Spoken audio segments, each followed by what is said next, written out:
بسم اللہ الرحمن الرحیم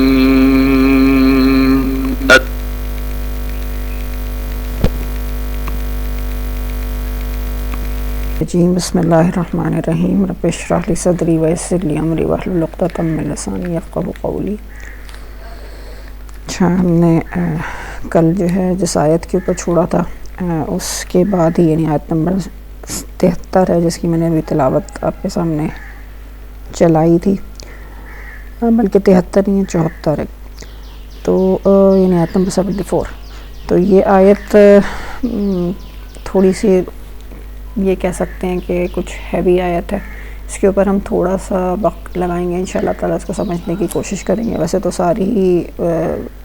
ابھی تو ہم بہت شارٹ قسم کی اس کی تفسیر کر رہے ہیں، کبھی اللہ تعالیٰ نے موقع دیا تو اس کو مزید کبھی تفصیل کے ساتھ ریکارڈنگ بھی کر لیں گے، لیکن اس آیت کو بس اللہ تعالیٰ ہمیں اس کا حق ادا کرنے والا بنائے۔ تو پہلے تو ہم اس کی تھوڑا سا ترجمہ دیکھ لیتے ہیں۔ ثم قست قلوبکم من بعد ذلک، پھر تمہارے دل سخت ہو گئے اس کے بعد،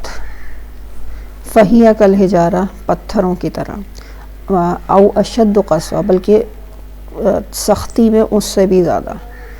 وَإِنَّ مِنَ الْحِجَارَةِ لَمَّا يَتَفَجَّرُ مِنْهُ الْأَنْهَارُ، اور یہ کہ پتھروں میں کچھ ایسے ہوتے ہیں جن میں سے پانی کے چشمے پھوٹ نکلتے ہیں، وَإِنَّ مِنْهَا لَمَّا يَشَقَّقُ فَيَخْرُجُ مِنْهُ الْمَاءُ، اور کچھ ایسے بھی ہوتے ہیں ان میں سے کہ جو کہ شق ہوتے ہیں، یعنی جو کریک ہو جاتے ہیں اور پھر اس میں سے پانی آتا ہے نکل کے، وَإِنَّ مِنْهَا لَمَّا يَحْبِطُ مِنْ خَشْيَةِ اللَّهِ، اور ان میں سے کچھ ایسے ہوتے ہیں جو اللہ کے خوف سے گر پڑتے ہیں، وَمَا اللَّهُ بِغَافِلٍ عَمَّا تَعْمَلُونَ، اور یہ کہ اللہ جو کچھ بھی عمل تم کرتے ہو اس سے واقف نہیں ہے۔ اس کے اندر کچھ پہلے کانسیپٹس ہیں جو کہ میں چاہوں گی کہ تھوڑا سا ہم ان کے اوپر بات رکھ لیں، اس کے بعد پھر ہم اس آیت کو تھوڑا سا دیکھ لیں گے۔ تو سب سے پہلی چیز تو ہمیں یہ سمجھنے کی ضرورت ہے کہ اللہ تعالیٰ جب یہ فرما رہا ہے ثم قست قلوبکم، قلوبکم سے کیا مطلب ہے؟ بکم یعنی یہاں پہ جو آخر میں اس کا کم آتا ہے، اس کا مطلب ہے تمہارے دل سخت ہوگا۔ اب یہ تم کون ہے؟ تو ویسے تو ہم یہ پوری بنی اسرائیل کے بارے میں جو کچھ بھی جہاں سے شروع سے ہی ابھی تک پڑھ رہے ہیں ان سب میں اللہ تعالیٰ ڈائریکٹ اس بنی اسرائیل کو مخاطب کیے ہوئے، یا بنی اسرائیل کا مطلب یہ ہے کہ بالکل جیسے سامنے جو آڈینس ہے اس سے بات کی جا رہی ہے۔ تو اللہ تعالیٰ ڈائریکٹلی اصل میں اگر ہم دیکھیں جب یہ قرآن نازل ہو رہا ہے تو وہ بنی اسرائیل کون تھے؟ جو مدینہ کے اندر جو یہودی آباد تھے۔ تو یہ یہودی، ان یہودیوں کو اللہ تعالیٰ مخاطب کر کے ایکچولی یا بنی اسرائیل کہہ رہا ہے کہ اے بنی اسرائیل، لیکن ابھی تک ہم نے کیا دیکھا کہ جو واقعات ہمارے سامنے آئے وہ سب کیا تھے؟ حضرت موسیٰ علیہ السلام کے ساتھ بنی اسرائیل کا نکلنا، فرعون کا ڈوب جانا، اور جو بھی پتھر کے اوپر عصا مارا تو پانی نکل آنا، من و سلویٰ کا دیا جانا، یعنی جو بھی واقعات تھے، اگر ہم اس کو ایک منٹ کے لیے یہ سوچیں کہ وہ مدینہ کے جو یہودی وہاں پہ رہتے تھے ان کے ساتھ تو یہ نہیں ہو رہا تھا، اور اللہ تعالیٰ انہیں کہہ رہا ہے کہ تم حضرت موسیٰ کے ساتھ تھے اور تم وہاں سے نکلے تھے، یا تمہارے لیے اللہ تعالیٰ نے من و سلویٰ اتارا تھا۔ تو مطلب ایک جواب ان کا یہ ہو سکتا تھا ان یہودیوں کا کہ بھائی ہم تھوڑی تھے، وہ تو ہمارے باپ دادا تھے، وہ تو بہت پہلے جو موسیٰ علیہ السلام کے ساتھ نکلے تھے، وہ ہمارا کوئی پرانی کوئی ہم سے پہلے آنے والی کوئی نسلیں تھیں جنہوں نے یہ عمل کیا، تو یہ گناہ اور یہ ساری جو جو غلطیاں کی ہیں وہ ہم نے تھوڑی کی ہیں، وہ تو ہمارے باپ دادا نے کی ہیں۔ تو اس کو ہمیں ایک اور اینگل سے سمجھ لینا ہے کہ اصل میں جو کوئی بھی قوم ہوتی ہے جب ایز اے نیشن اس کو مخاطب کیا جاتا ہے نا، تو اس کی جو پوری تاریخ ہوتی ہے اسے ویسے بھی اگر ہم دیکھیں تو ہر قوم اپنی تاریخ کو اپنے آپ سے ایسوسیٹ کر رہی ہوتی ہے۔ جیسے ہم اگر اب بات کرتے ہیں صحابہ کا تو ہم کیا کرتے ہیں؟ یعنی ہم نے یہ کیا، یعنی یہ دور تھا ہمارا، یہ والا دور جو ہے وہ اتنا عروج کا دور تھا، یعنی ہم اپنی پوری کی پوری تاریخ کو بہت ہی اون کرتے ہیں، ہم سمجھتے ہیں کہ یہ ہم ہی تھے جو کہ ہم مطلب یہ سب، یعنی بدر کے اندر ہم 313 تھے۔ تو مطلب یہ ہمارے بڑے ایک جنرل سی ٹرمینالوجی ہوتی ہے جب بھی کوئی قوم کی حیثیت سے جب بات کی جا رہی ہوتی ہے تو ہم اپنی پوری تاریخ کو اون کرتے ہیں۔ تو بنی اسرائیل کا بھی سیم یہی معاملہ تھا کہ وہ اپنی تاریخ کو اون کرتے تھے۔ تو اب اللہ تعالیٰ جب ان کو مخاطب کر رہا ہے تو یہ نہیں کہہ رہا کہ تمہارے باپ دادا نے یہ کیا، بلکہ تم نے یہ کیا۔ وہ کہتے بھی یہی تھے کہ ہم یہاں سے نکلے، ہم فرعون کے ساتھ، یعنی ہم نے فرعون کو ڈوبتے ہوئے دیکھا۔ تو مطلب وہ ہم کا مطلب کیا ہے؟ ہماری قوم نے پوری۔ تو جب وہ اس کو ایسوسیٹ کر رہے ہیں تو اللہ تعالیٰ بھی ڈائریکٹ اس سارے جو اچھا ایک اور جو تھوڑا سا اس کے اندر سمجھنے کی چیز ہے وہ کیا ہے کہ جو تاریخ ہوتی ہے نا اس کے اندر ہمیشہ کیا ہوتا ہے کہ جو اچھائیاں ہوتی ہیں ان کو تو لوگ یا قومیں جو ہیں وہ بہت بڑے اس کے ساتھ فخر کے ساتھ اون کرتی ہیں، لیکن جو غلطیاں کی ہوتی ہیں ان کو ہمیشہ وہ کیا چاہتی ہیں کہ اس کو کسی طرح دبا دیں، اس کو کور کر دیں، یا اس کے اوپر کوئی مزید اپنا کوئی بائسڈ قسم کا کوئی اس کے اوپر لگا کے اور پھر لوگوں کے سامنے دوسروں کے سامنے پریزنٹ کریں۔ اس کو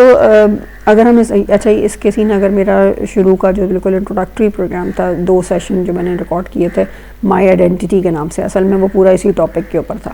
کچھ تھوڑا سے اس کے اوپر ڈسکلیمرز ہیں کہ جو میں ظاہر ہے کہ ابھی سورہ بقرہ کی اسٹڈی چل رہی ہے اور ہر دفعہ قرآن کی تو اسٹڈی ایسی ہوتی ہے کہ ایک نئی بات جو ہے وہ آپ کے سامنے آ رہی ہوتی ہے۔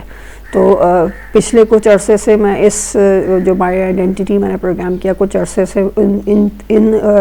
کہنا چاہیے خطوط کے اوپر سوچ رہی تھی، یا جو بھی میرا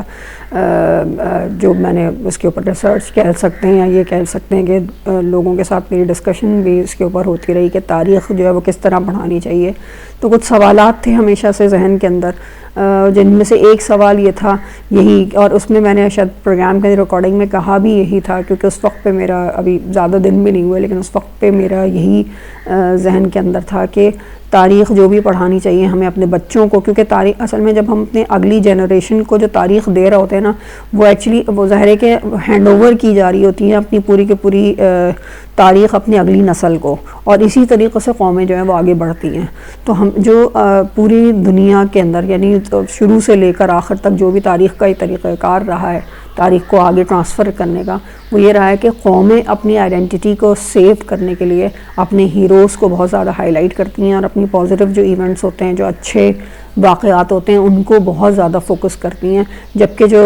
جہاں پہ ان کی خرابیاں ہوتی ہیں وہ کم سے کم ان کو ڈسکشن میں لے کر آ رہی ہوتی ہیں۔ یہ طریقہ ہمیشہ سے اپنی خاص طور پہ اگلی نسل کو دینے کے لیے جو ہے نا یہ طریقہ کار ہمیشہ سے رہا ہے۔ تو اچھا اس کو ایک اور اس طرح سے بھی دیکھ سکتے ہیں نا کہ ایک جو قوم ہوتی ہے وہ افراد کا مجموعہ ہوتی ہے، تو ایک فرد جس طرح سوچتا ہے بالکل ایسے ہی قوم بھی سوچتی ہے۔ تو ایک فرد کے لیے بھی اگر ہم بحیثیت ایک انسان خود اگر اپنے بارے میں سوچیں کہ جب ہم کسی کو اپنے بارے میں انٹروڈکشن دیں گے یا کسی کو اپنے بارے میں بتائیں گے تو ہم کیا اپنی کوئی سب سے جو ابتدا ہے وہ برائیوں سے کریں گے، یا ہم نے ہمارے اندر یہ خرابیاں، یقینی طور پہ ہمارا جو اپنے آپ کو پیش کرنا جو ہوتا ہے نا وہ ہم اچھے سے اچھا پیش کرنا چاہتے ہیں دوسروں کے سامنے، اور خاص طور پہ اچھا اپنی برائیوں کے بارے میں مجھے خود اب کتنا ہی علم ہو، لیکن میں یہ نہیں چاہوں گی کہ میں دنیا کے سامنے جب کوئی چیز پریزنٹ کروں تو میں اس کو اپنی خرابیوں کو ہائی لائٹ کر رہی ہوں۔ تو بالکل سیم یہی کیس جو ہے نا نیشنز کے معاملے کے اندر ہوتا ہے، جب قومیں جو ہیں وہ اپنی اچھائیوں کو تو چاہتی ہیں کہ دنیا کے سامنے پیش کرتی رہیں، لیکن اپنی خرابیوں کو وہ چاہتی ہیں کہ کم سے کم یعنی وہ سامنے آئیں۔ اچھا اب یہ تو ایک وہ تھی جو میں جب پروگرام ریکارڈ کر رہی تھی اور اس کے اندر میں نے کیا بات کہی تھی، میں نے کہا تھا کہ اسی طرح ہونا چاہیے، اور ہم اپنی ایز اے نیشن یعنی ہم پاکستان کی جب بات کر رہے تھے کہ ایز اے نیشن ہم نے اپنے بچوں کے لیے چاہے پاکستان کی بات کریں یا ایز مسلم کی بات کریں، مسلم آئیڈینٹی اور پاکستانی آئیڈینٹی دونوں اس وقت دونوں فورمز میں ہم کرائسس کا شکار ہیں، اور اس کی ایک ریزن یہ ہے کہ ہم نے جو تاریخ پریزنٹ کی ہے نا اپنے بچوں کو، یعنی میں اصل میں کس طرح کمپیئر کری تھی کہ جب ہم نے تاریخ پڑھی تھی اپنے بچپن کے اندر یعنی اسکول لیول کے اندر، اور پھر اب جب ہماری اگلی نسل جو یہ اب او لیولز اور اے لیولز پڑھنے والے بچے ہیں یہ جو تاریخ کو پڑھ رہے ہیں یہ ان کے اس کے اندر اتنا زیادہ ڈفرینس آ چکا ہے، تو مطلب وہ کانٹینٹ ہی ٹوٹلی چینج ہو چکا ہے، جو ہماری خرابیاں تھیں اب وہ اس طریقے سے بچوں کے سامنے پریزنٹ کر دی جاتی ہیں۔ تو میرا خیال یہی تھا کہ یہ ایک بڑی ریزن ہے اس کرائسس کے کریٹ ہونے کی۔ اچھا اب اسی کے لیے جب ہم سورہ بقرہ کو پڑھ رہے تھے تو اس میں ہم کیا دیکھ رہے ہیں مستقل، ابھی دیکھیں جب بنی اسرائیل کے بارے میں بات آ رہی ہے، یعنی یقیناً بنی اسرائیل جب بات کرتے تھے اپنی تاریخ کی تو وہ بھی یہی اپنی اچھائیاں ہائی لائٹ کرتے تھے، لیکن اللہ ان کو کس طرح سے ایڈریس کر رہا ہے؟ اللہ تعالیٰ جو ہے وہ کسی ایک جگہ پہ بھی ہر جگہ جہاں ان کی اچھائی آئی ہے اگلی بات ہی اللہ تعالیٰ کیا کرتا ہے کہ اللہ نے ٹھیک ہے تمہیں یہ فیور دیا تھا لیکن تمہارا عمل کیا ہوا تھا۔ تو یعنی تاریخ کا جو ڈارک پہلو تھا جس کو وہ ہائی لائٹ نہیں کرتے تھے اللہ تعالیٰ تو وہ سامنے لے کر آ رہا ہے۔ تو یہاں پہ پھر ایک سوال پیدا ہوا کہ اللہ تعالیٰ کی طرف سے تو ظاہر ہے، ویسے تو ظاہر ہے کہ اللہ جس پرسپیکٹو سے دیکھے گا وہ تو کمپلیٹ ہول پکچر ہوگی کسی بھی نیشن کی، کسی بھی قوم کی تاریخ کی، اور ہم میں سے کوئی جو نیچے سے بیٹھ کے اپنی تاریخ کو دیکھا گا اس میں کہیں نہ کہیں تو بائسنس ہوگی. تو انسانوں کی تو بائسنس یہ ایک صحیح ہے کہ فینومینا ہے. لیکن شروع میں ہم نے بات کی تھی کہ قرآن صرف یہ نہیں سکھاتا کہ کیا پڑھنا ہے، بلکہ قرآن یہ بھی ہمیں سکھاتا ہے کہ کیسے اس چیز کو جو ہے وہ کرنا ہے. تو اب جب ہم قوموں کی تاریخ کو اسٹڈی کرنے کی بات کر رہے ہیں تو ایک تو پہلی چیز ایک اسٹرائک جو پچھلا میرا خیال تھا کہ بچوں کو ہمیں صرف اچھا ہی پڑھانا چاہیے اور یہ وجہ ہے جس کی وجہ سے جو ہے وہ مسائل کریٹ ہو رہے ہیں. تو اس کے اوپر تھوڑا سا جو ہے وہ میں نے دوبارہ سے ریفلیکٹ کیا، تھوڑا سا دوبارہ سے سوچا کہ اللہ کیسے پڑھا رہا ہے. اور اس میں ہی پھر ایک اور چیز جو سامنے آئی کہ ایک تو پہلی چیز تو یہی بنی اسرائیل کے معاملے کے اندر جو ایک تھوڑا سا سوچنے پہ مجبور کیا کہ یہ تو واقعی اللہ تعالیٰ تو ان کے نیگیٹوز بھی سامنے لے کر آ رہا ہے. پھر دوسری چیز، پھر اگلی چیز جو میں نے سوچی کہ اچھا مسلمانوں کے لیے جب اللہ تعالیٰ جب مسلم امہ کی بات کرتا ہے تو کس طرح سے لے کے جاتا ہے، کیونکہ سورہ بقرہ یہ وہ صورت ہے جس میں یہ پہلی امت کی ساری خرابیاں اللہ تعالیٰ نے بتا دی، چارج شیٹ جرائم کی فہرست بتا دی. تو چلیں ٹھیک ہے، ایسا بھی ہو سکتا تھا کہ اللہ تعالیٰ جو جرائم کی فہرست بتا رہا ہے وہ اس لیے کیونکہ ان کو ایک آگے اس اسٹیٹ سے جو ان کو اسٹیٹ دی گئی تھی ایک رسپانسبلٹی اور ایک اوپر کی فضیلت دی گئی تھی، اس فضیلت سے انہیں نیچے اتارا جا رہا تھا. تو جو جرائم بتائے جا رہے تھے، یعنی کسی کے اوپر بھی کوئی فرد جرم تو عائد کیا جائے گا نا، تو یہ فرد جرم تھا، اس وجہ سے ان کے نیگیٹو پہلو سامنے لے کر آ رہے تھے. لیکن اب مسلمانوں کی جب بات شروع کی گئی ہے، یعنی جب یہ ختم ہو جائے گا، تحویل قبلہ کا حکم آ جائے گا، تو اس کے بعد تو اللہ تعالیٰ ڈائریکٹلی اس مسلمان امت سے مخاطب ہو جائے گا نا. اچھا سورہ بقرہ کے اندر ہمیں کوئی پھر مسلمانوں کی ایز سچ کوئی ایونٹس نہیں ملتے. سورہ بقرہ میں ساری کے سارا وہ فریم ورک آ جاتا ہے کہ شریعت جس کو ہم کہتے ہیں، جو اصول کہتے ہیں، جس کے اوپر ہمارا دین جس کے بنیاد کے اوپر کھڑا ہے. لیکن سورہ بقرہ کے اگلی بات جو اصل میں میں صرف کیوں یہ شیئر کرنا چاہ رہی ہوں کہ تھاٹ پروسیس ہمیں قرآن کو پڑھنے کا اور قرآن سے کوئی لیسنز لینے کا کیا ہو سکتا ہے کہ میں بھی پاسبل کہ میں ابھی بھی صحیح نتیجے کے اوپر نہیں پہنچی ہوں یہ، لیکن بہرحال ایک شیئر صرف اس لیے کہ اللہ تعالیٰ ہم سب کو جو ہے وہ کچھ قرآن سے چیزیں سیکھنے والا بنائے. تو بہرحال جب سورہ آل عمران کے اندر ہم انٹر ہوتے ہیں نا، تو وہاں پہ ہم کیا دیکھتے ہیں، باقی تو خیر ساری چیزیں چھوڑ دیں، لیکن جو ذہن نے جو کام کیا کہ اللہ تعالیٰ سب سے پہلے جو اس قوم سے مخاطب کر کے جو واقعہ بیان کرتا ہے وہ کون سا واقعہ ہے، غزوہ احد کا واقعہ. اور یہاں پہ آ کے پھر کیا فوراً ذہن میں آتا ہے کہ اچھا یہ مطلب ہم اگر دیکھیں تو یہ ہماری تاریخ ہے. اچھا اگر اللہ چاہتا تو سورہ غزوہ احد کے بجائے پہلے سورہ انفال لے کر آ جاتا. سورہ انفال کون سی صورت ہے جس کے اندر غزوہ بدر کے بارے میں بات ہو رہی ہے. لیکن اللہ تعالیٰ نے کیا فیصلہ کیا کہ ایز اے نیشن، یہ اصل میں ایک اور چیز میں آپ لوگوں کے سامنے رکھ دوں کہ جو یہ شروع کی 7 صورتیں ہیں سورہ بقرہ سے لے کر اور سورہ توبہ تک، یہ پوری کی پوری صورتیں اللہ تعالیٰ ایز اے نیشن مسلمانوں کو مخاطب کر کے کر رہا ہے. یعنی ایک پورا ایک پروسیس ہے، انشاءاللہ ہم اس کے اوپر بھی بات رکھیں گے کہ یہ سیکوینس کس طرح سے بنتا ہے. لیکن ایک ایز اے قوم، ایز این امہ جو ہے نا، یہ پوری ایک کریشن کا بھی پروسیس اس میں چل رہا ہے. اور پھر جو بھی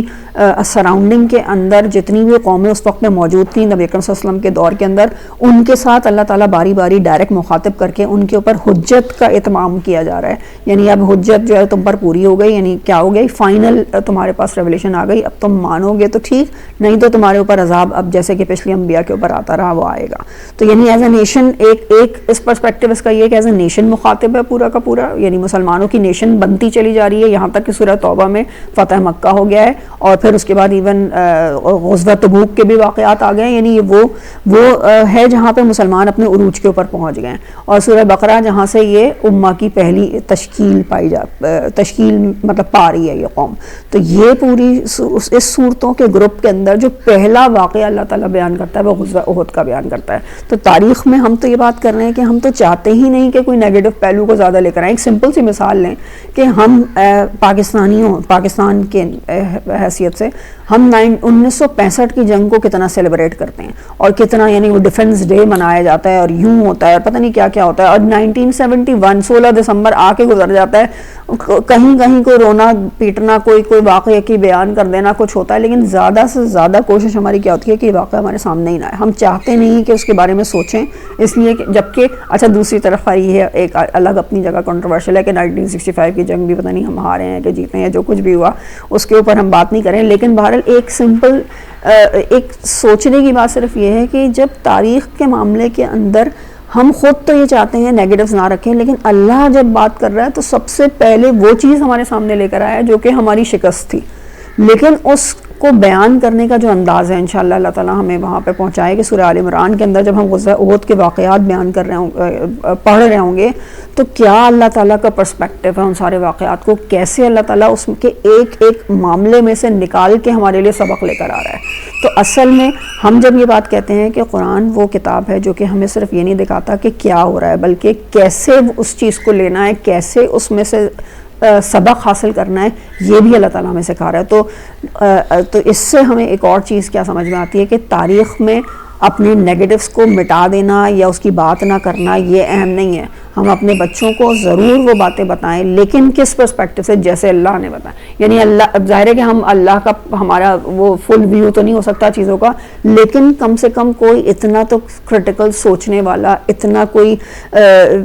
وہ ایک تو نان بائس قسم کا کوئی لکھنے والا ہسٹورین ضرور ہو، جو کہ جب بچوں کو وہ ہسٹری، وہ تاریخ جو کے اندر جو خراب قسم کے واقعات ہیں جب وہ سنا رہا ہو تو وہ صرف واقعے کے طور پہ نہ سنائے، یا اس طرح نہ سنائے کہ وہ جو اگلی آنے والی نسل ہے وہ اس کے اوپر بالکل یعنی اپنے قوم کے اوپر اس کو کوئی پرائڈ ہی نہ لینے کو تیار رہے. پھر وہ جیسا کہ آج کے ہو رہا ہے کہ وہ کہتے ہیں کہ ہم نے تو صرف کیے ہی خراب کام ہے، ہم تو ہیں ہی پتہ نہیں ہماری تو قوم ہی ایسی ہے، تو بس یعنی صرف صحابہ ہیں اور صحابہ کے بعد جو ہے بس اب یہ کیا کہنا چاہیے 2024 ہے، یعنی بیچ کے جو واقعات ہیں وہ کوئی ڈسکس بھی نہیں کرنا چاہتا. وہ کیوں اس لیے کہ جو بھی مسلمانوں کے جو تاریخ رہی ہے اس کے اندر نیگیٹو پہلو بہت زیادہ ہیں. تو یہ ہے کہ وہ اب ان کو بتانے کا انداز کیا ہے نا، یہ امپورٹنٹ ہے. اس لیسن کو کیسے ڈیلیور کرنا ہے، وہ کیا کیا سبق ہیں جو ہمیں ان اپنی خرابیوں سے جو ہے وہ سیکھنے ہیں. اور جب ہی یہ قومیں کبھی بھی بڑھتی ہیں، جب بھی اگر ہم یہ کرنا شروع کر دیں نا کہ ہم صرف اپنے ہیرو کو اپنے ہاتھوں میں لے کے اور ہیروز کو صرف ہائی لائٹ کرتے چلے جائیں، تو جو غلطیاں کی ہیں ان میں سے سبق کہاں سے ملے گا. تو یہ بڑی اب جو پرابلم ہے، میں اسی کے اوپر اب آ جاتی ہوں کہ ابھی ہم پھر یہاں سے میں ویسے تو خیر ظاہر ہے کہ سورہ بقرہ کا یہ ٹاپک نہیں ہے، لیکن یہ مائی آئیڈینٹی جو میرا ایک سیشن تھا اس کی کنٹینیویشن کے اندر ضرور یہ بات کی جا سکتی ہے کہ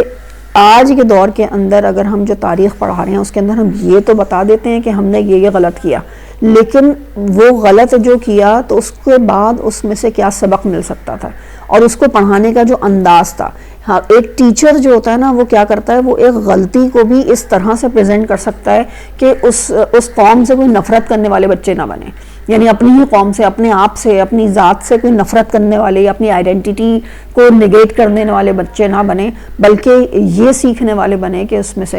میں سے ہم کیا لیسنس لے سکتے ہیں. اور ایکچولی اگر ہم یہ خیر بات اور زیادہ ہو جائے گی، لیکن ایک فیلنگ ہے میری یہی کہ ویسٹ میں اگر ہولوکاسٹ پڑھائی جا رہی ہے تو اس کے اندر اس واقعے سے زیادہ وہ اپنی ہی خرابی کو جو ہے وہ سامنے رکھتے ہیں اپنے بچوں کو، لیکن اس میں سے وہ مورلز لے کر آتے ہیں، وہ مورلز سکھا رہے ہوتے ہیں اپنے بچوں کو کہ کیا چیز تھی جو اس کے اندر جو ہے وہ غلط تھی. تو یعنی یہ طریقہ کار ہمارا جو ہے وہ جب ہوگا تبھی ہم اس قابل ہوں گے کہ ہم اپنے یعنی بجائے اس کے کہ ہم اپنی تاریخ سے نفرت کرنا شروع کر دیں، ہم اپنی آئیڈینٹی سے اپنی شناختی ہم کھونا شروع کر دیں، ہم کہیں کہ ہم تو ہیں ہی اتنے خراب. ہم کیا کرنے والے ہوں کہ اس خرابی کو کیسے دور کرنا ہے، کیسے ہم وہاں سے اٹھا کے ہم اپنے آپ کو جو ہے وہ تبدیل کرنے والے ہوں گے. تو یہ ایک خالی ڈسکلیمر تھا جو کہ تھوڑا سا طویل ہو گیا. خیر اب آ جاتے ہیں ہم واپس اپنی اسی آیت کی طرف. تو یہ ہم نے سب سے پہلی بات کیا کر لی، قلوبکم کا مطلب کیا ہو گیا، یہ جیوز آف مدینہ یعنی جو یہودی تھے مدینہ کے اندر آباد، ان کے بارے میں بات کی جا رہی ہے. اچھا دوسری چیز اب ایک اور اب ہم سمجھ لیں کہ ایک تو من بعد ذالک، اس کا کیا مطلب ہے جب اللہ تعالیٰ کیا کہتا ہے کہ تم لوگوں کے دل سخت ہو گئے اس کے بعد. اب یہ کس کے بعد سخت ہو گئے؟ یہاں پہ اس سے پہلے کی جو ہم کل آیات اسٹڈی کر رہے تھے اس میں ہمیں کیا پتہ ہے کہ آخری جو واقعہ تھا جو اللہ تعالیٰ نے بیان کیا تھا وہ کون سا واقعہ تھا کہ جس کے اندر گائے کو ذبح کرنے کا حکم آیا تھا، اور اس میں انہوں نے کتنا مطلب اس کے اندر کتنی سوال جواب کر کے اپنے ہی ایک چھوٹے سے کام کو اتنا کمپلیکس کر لیا تھا. تو یہ جو پورا جو واقعہ تھا، اور اس سے پہلے جتنی بھی واقعات آئے ہیں ان میں ایک چیز ہمیں جو ہے نا وہ بالکل کلیئر ہو جانی چاہیے کہ بنی اسرائیل کے سامنے، بنی اسرائیل کے پاس جو ایکسپیرینشل نالج جس کو ہم کہتے ہیں نا، جو تجرباتی علم تھا پورا، یعنی ایک تو ہوتا ہے نا کہ خالی ایک تھیوریٹیکل علم ہوتا ہے کہ آپ کو بس بتا دیا گیا کہ دیکھو یہ صحیح ہے اور یہ غلط ہے. بنی اسرائیل نے چیزوں کو ایکسپیرینس کیا تھا. کس طریقے سے کہ ایک سمپل ہم یہی سمجھ لیں کہ جب وہ سمندر کو پار کر رہے تھے تو حضرت موسیٰ علیہ السلام سے کہا گیا تھا کہ بس اپنا عصا اس پانی کے اوپر مارو، تو وہ کیسے مد و جزر تو نہیں کہہ سکتے اس کو، کیسے وہ پانی دو ٹکڑوں میں کھڑا ہو گیا تھا. ہم کوئی تصور کر سکتے ہیں کہ پانی کبھی بھی اس طریقے سے رک کے اور یوں کر کے، یعنی ظاہر پانی تو ایسی چیز ہے جو کہ جس جگہ پہ بھی ہوگا اس کو بالکل وہ شیپ لے رہا ہوگا، لیکن کس طریقے سے وہ دو ٹکڑوں میں جو ہے وہ بڑھ جانا، یہ ایسی چیز تھی جو کہ جو انہوں نے ایکسپیرینس کی تھی، اور اللہ تعالیٰ کی قدرت کا پوری طرح سے علم جو ہے وہ ان کو حاصل تھا اس کے بعد. تو یعنی کوئی شبہ نہیں ہو سکتا تھا کہ جو ہے انہوں نے اللہ کے بارے میں ان کو علم نہ ہو، اس کی قدرت کے بارے میں ان کو علم نہیں ہو. اور صرف یہی نہیں تھا، اس کے بعد پھر جب وہ صحرا کے اندر آئے تھے تو من و سلوہ کا نزول، یہ کوئی ایسی چیز تو نہیں تھی کہ نارمل سی، ہاں یہ تو ہوتا ہی ہے کہ آسمان سے جو ہے وہ کھانے پینے کی چیزیں اس طریقے سے آ رہی ہیں کہ بالکل ہی کوئی محنت ہی نہیں کرنی پڑی کھانے کے لیے. یا پھر حضرت موسیٰ علیہ السلام سے پھر یہ کہنا کہ اپنا عصا پتھر پہ مارو اور پانی کے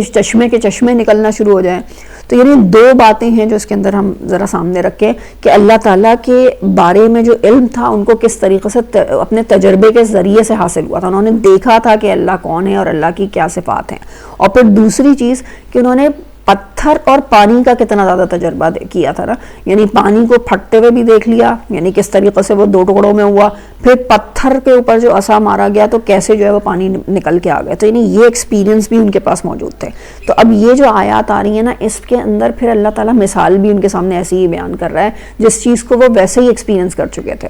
تو اب اس کے اوپر ابھی ہم پھر دوبارہ سے آتے ہیں، لیکن بہرحال کیا مطلب ہو گیا کہ ان سب کے بعد، اس ایکسپیرینشل پوری نالج کے بعد، یعنی اس کا مطلب ہے کہ نالج میں تو کوئی کمی نہیں تھی، یعنی علم ان کو اچھی طرح پوری طرح مکمل قسم کا علم موجود تھا. لیکن پرابلم تھی کیا پر بھائی، کسی کے پاس جب ہر طرح کا پوری طرح کمپلیٹ علم موجود ہے تو آخر وہ عمل کیوں نہیں کر رہا ہے؟ آخر کیوں ہر دفعہ وہ کبھی جو ہے وہ بچڑے کو معبود بنا رہے ہیں، تو کبھی جب حضرت موسیٰ علیہ السلام کہتے ہیں کہ جاؤ گائے ذبح کرو تو پھر ان کو پرابلم ہو جاتی ہے. یعنی یہ وہ حضرت موسیٰ جس کو عصا مار رہے ہیں تو وہ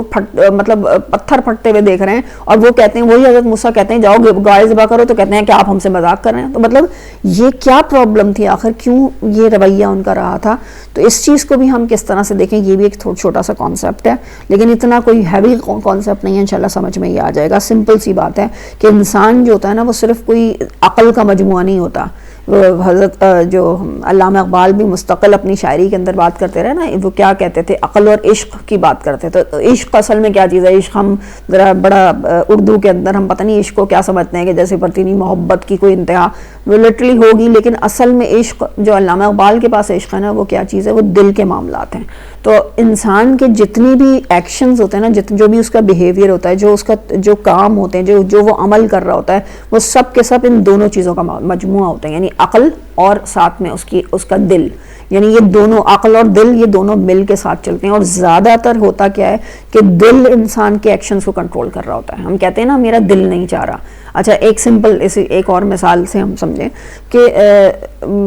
مطلب پوری طرح پتہ ہے کہ اس چیز سے نقصان ہے. جیسے ایک اسٹوڈنٹ ہے، اس کے ایگزامز ہونے والے ہیں، اس کو پتہ ہے کہ اگر میں اتنی دیر جو ہے وہ یوٹیوب کے سامنے یا اتنی دیر سوشل میڈیا کے سامنے بیٹھوں گا تو میرا کتنا وقت ضائع ہوگا، لیکن اس کے باوجود وہ بیٹھا ہوا ہے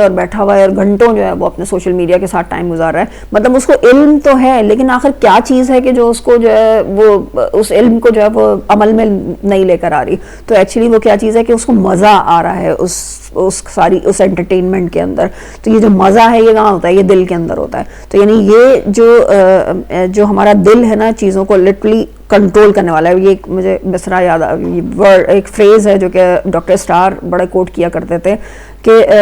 عقل جو ہوتی ہے نا وہ تو صرف کرائے کی وکیل ہے. مطلب کیا ہو گیا کرائے کی وکیل ہونے کا؟ کیا مطلب ہے کہ جو کچھ دل نے فیصلہ کر لیا، یعنی اور دل میں کیا چیز ہوتی ہے، ایک اور بھی ہم سمجھتے ہیں نا، جذبات ہوتے ہیں. انسان اپنے جو ایکشنز ہوتے ہیں اس کے جذبات سے، اس کی فیلنگز سے زیادہ ڈرائیو کیے جا رہے ہوتے ہیں بنسبت علم کے. علم بہرحال وہ بیلنس ضرور پرووائڈ کر سکتا ہے. انسان اپنے جذبات کو کنٹرول کرنے والا کس کے ذریعے سے ہوتا ہے؟ عقل کے ذریعے سے. تو یہ عقل کا مطلب ہی ایک اور تھوڑا سا میں ٹیکنیکل کی طرف چل جاؤں کہ عربی کے اندر جو عقل ہوتی ہے نا، اس کو وہ کہتے ہیں کہ گرا باندھنا. تو ایکچولی ان جذبات کے اوپر جو عقل اللہ تعالیٰ نے جو یہ عقل دی ہے نا، اس کی ریزن کیا ہے کہ یہ جو جذبات ہیں ان کو کنٹرول کیسے کیا جائے گا اس علم کے ذریعے جس میں یہ جو کہ عقل کے اندر موجود ہے. لیکن انسان کرتا کیا ہے، جب بھی اس علم کو سائڈ پہ کر دیتا ہے، یعنی جب زیادہ جذبات کے ساتھ ڈریون ہو جاتا ہے، تو علم جو ہے وہ چاہے کتنا ہی اس کے پاس موجود ہو، اس کا اگر دل اپنی جگہ پہ نہیں ہے، دل کنٹرول میں نہیں ہے، تو پھر سارے مسائل اس کے اندر پیدا ہوتے ہیں. تو اصل میں جو اس وقت پرابلم تھا بنی اسرائیل کا، علم ان کے پاس کوئی کمی نہیں تھی. نہ تو اس بنی اسرائیل کے پاس جو حضرت موسیٰ علیہ السلام کے ساتھ موجود تھے، ان کو تو شریعت دی گئی تھی، ان کے ساتھ تو ایک نبی موجود تھا جو اس کی مستقل تربیت کرنے میں آگے تھا. پھر وہ جو یہودی جو مدینے کے اندر موجود تھے، ان کے پاس کوئی علم، ان کو اہل کتاب کہا جاتا تھا. ایون لٹرلی آپ سمجھیں کہ ان کے جو علماء تھے، ان کے لیے ورڈ استعمال کیا جاتا ہے احبار یہود. احبار یہود، حبر جو ہے نا وہ انک کو کہتے ہیں. انک مطلب جو روشنائی ہوتی ہے. اور وہ کیوں ان کے لیے احبار یہود کا لقب جو ہے مشہور ہوا تھا ان کے علماء کے لیے؟ کیونکہ وہ تورات اتنا زیادہ پڑھا کرتے تھے، اتنا لکھا کرتے تھے کہ ان کی انگلیاں جو ہیں وہ انک کے اندر ڈپ رہتی تھیں. تو اس وجہ سے ان کا نام بھی کیا پڑ گیا تھا؟ احبار یہود. تو یعنی وہ اتنا زیادہ نالج رکھنے والے، اتنا علم رکھنے والے یہ یہود تھے. لیکن پھر بھی اس کے باوجود ان کے عمل کے اندر یہ سارے ڈینائل کیوں تھا؟ کیوں؟ اس لیے کہ ان کے دل جو ہے وہ اپنی جگہ پہ نہیں تھے. تو اللہ تعالیٰ جب اس آیت کے اندر یہ کہہ رہا ہے کہ ثم قست قلوبکم من بعد ذلک، اس کے بعد یعنی یہ پورا علم تمہیں دے دیا گیا ہے، لیکن اس کے بعد تمہارا پرابلم کیا تھا کہ تمہارے دل سخت ہو گئے، تم لوگوں کے دل سخت ہو گئے. او اشد قسوہ، بلکہ اللہ تعالیٰ کیا فرماتا ہے کہ نہیں، بلکہ ان پتھروں سے بھی زیادہ سخت. اور یہاں پہ جو ہے نا بڑی ایک بہت ہی زبردست مثال ہے کہ جو اللہ تعالیٰ پتھروں سے لے کر آیا ہے. اس کے لیے ایک چیز کو بس صرف سمجھ لیں اور پھر انشاءاللہ اس مثال کو ہم ریلیٹ کرنے کے قابل ہو جائیں گے. اور وہ کیا ہے کہ ایک تو پتھروں کا تھوڑا سا ایک سٹرکچر ہوتا ہے. وہ کیا ہوتا ہے کہ اس کے اوپر جو ہے کچھ سمجھ لیں بہت ہی باریک قسم کے، جو کہ ہمیں نیکڈ آئی سے نظر بھی نہیں آتے، کچھ سوراخ ہوتے ہیں. اور اس سوراخ میں سے جو ہے پانی پینیٹریٹ کرتا جاتا ہے، اور بہت صدیوں تک جو کچھ چٹانیں یا پتھر پڑے رہتے ہیں اور بارشیں ہوتی رہتی ہیں، اس میں پانی جو ہے وہ رس رس کے اندر جاتا چلا جاتا ہے. پھر جب اگر کبھی وہ پانی کا پریشر اتنا زیادہ ہو جائے تو کیا ہوتا ہے کہ وہ پتھر مطلب پھٹ جاتے ہیں اور چشمے اس میں سے نکلنے لگتے ہیں. تو ہم دیکھتے ہیں نا ناردرن ایریاز کے اندر چلے جائیں، چٹانوں میں سے کتنی گشنگ واٹر جو ہے وہ نکل کے آ رہا ہوتا ہے، تیز پورا چشمہ، پورے آبشاریں جو ہیں وہ نیچے گر رہی ہوتی ہیں. اور مطلب تو یہ جو پتھروں میں سے پانی نکلنے کا فینومینا ہے، یہ ایسا نہیں ہے کہ اس میں پانی پیدا ہو گیا ہے، بلکہ ان سوراخوں میں سے مستقل تھوڑا کر کے وہ بڑی بڑی چٹانیں، اس کے اندر پانی جاتا رہتا ہے. پھر وہ پریشر اتنا بڑھتا ہے کہ وہ پتھر کو پھاڑ کے اور باہر نکل کے آ جاتا ہے. تو ایک فینومینا، ایک قسم کے پتھر تو یہ ہوتے ہیں. پھر دوسری ایک اور ٹائپ بھی ہو سکتی ہے. اچھا، پانی تو مستقل جا ہی رہا نا، اور کہاں سے؟ پانی اوپر سے آتا ہے. وہ پانی جو اس کے اندر جاتا رہتا ہے اس پتھر کو کمزور کر دیتا ہے. اور کبھی کوئی سخت قسم کی آندھی آ گئی، کبھی کوئی اور مزید تیز بارش پڑ گئی، تو اس کی وجہ سے کیا ہوتا ہے کہ اس کے اندر ایک کریک آ جاتا ہے، کوئی